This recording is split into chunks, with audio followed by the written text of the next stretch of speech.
దేవాలయాలలో దర్శనానికై టికెట్లకు తగ్గట్టు దర్శనాలు ఏర్పాటు చేయాలి. శీఘ్ర దర్శనం, ప్రత్యేక దర్శనం లేక విఐపి, వివిఐపి ఇలా అనేక రకాల దర్శనానికి ఇంత అమౌంట్ పెట్టి రసీదుల రూపంలో క్యూ పద్ధతిని ఏర్పాటు చేయాలి. అలా వచ్చిన ఆదాయం గవర్నమెంట్కి వెళ్తుంది. కానీ అలా కాకుండా ఇష్టం వచ్చినట్లు వాళ్ళకి నచ్చిన వాళ్ళని ఇలా అడ్డదిడ్డంగా పంపిస్తూ ఉంటే సాధారణ భక్తుల పరిస్థితి ఏంటి?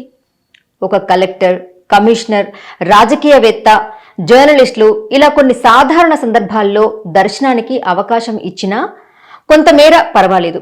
కానీ కొన్ని ప్రత్యేక పండుగ రోజుల్లో విఐపి, వివిఐపి దర్శనాలు కూడా రద్దు చేయాలి. ఎందుకంటే భక్తుల తాకిడి ఎక్కువైనప్పుడు తొక్కిసలాట జరుగుతుంది.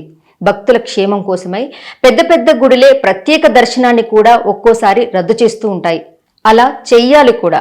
ఎందుకంటే అందులో చిన్న పిల్లలు, మహిళలు ఉండొచ్చు, గర్భవతులు ఉండొచ్చు, వయసు పైబడిన వారై ఉండొచ్చు.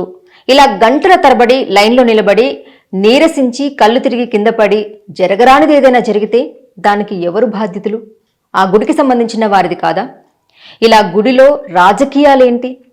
ఓ వ్యక్తి మాట్లాడుతున్నారు, ఒకసారి వీడియో చూడండి. ఎక్కడ లేని వాళ్ళ అభిషేకాలు ఇవన్నీ అవసరమే లేదు. ఓన్లీ దర్శన భాగ్యం జరుగుతుంది, సరిపోతుంది. మా భద్రకాల రక్ష లేదు, అంత రాజకీయం చేస్తున్నారు.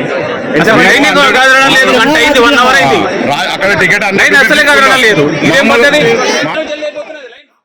విన్నారు కదా ఆ పెద్దాయన మాట్లాడింది. ఇలా జరుగుతున్నప్పుడు గుడికి ఈవో ఎందుకున్నట్లు? కొందరు గుడి కబ్జాకు గురవుతుందని ప్రాణాలకు తెగించి మరీ ఎదురు తిరుగుతుంటే, మరికొందరు కనీస సౌకర్యాలు ఏర్పాటు చేయకుండా వారి ఇష్టారాజ్యంగా వ్యవహరిస్తున్నారు. మరికొందరైతే ఏకంగా పెద్ద పెద్ద బిల్డింగ్స్ కట్టుకుంటున్నారు. ఎక్కడి నుండి వస్తున్నాయి వాళ్ళకి అంత ఆస్తులు?